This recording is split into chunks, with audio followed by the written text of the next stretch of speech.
Africa Story. Produced and scripted by Ogra Wisdom. A production of Ethics Media TV. Title: The Thin of God. Elara was a cartographer of the invisible. While others mapped the jagged coastlines and the sprawling cities, she spent her days in a sun-drenched attic, charting the places where the world felt precarious. She called these places the Thin. They were spots where the fabric of reality had worn away, leaving only a shimmering veil between the mundane and the infinite. To Elara, the Thin of God was not a terrifying void, but a breath of fresh air. It was found in the silence after a bell stopped ringing, or in the particular shade of blue just before the sun slipped below the horizon. She spent her life trying to catch these moments in ink, hoping to understand why some people could walk through them and never return.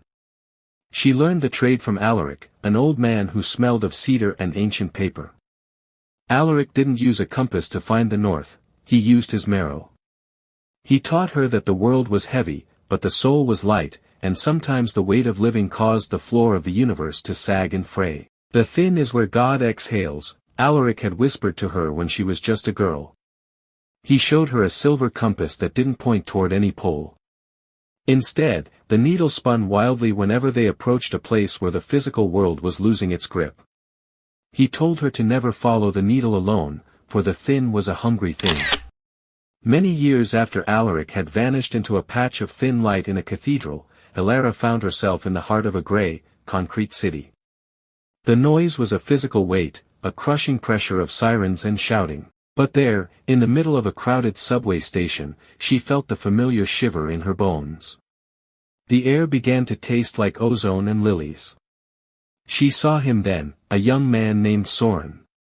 He was leaning against a pillar, but he wasn't quite there. To the passing commuters, he was just another tired soul, but to Elara, he was flickering.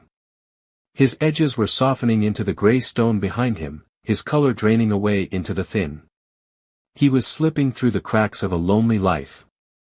Elara rushed forward, her cartographer's heart hammering against her ribs. She reached out to grab his sleeve, to anchor him back to the heavy earth.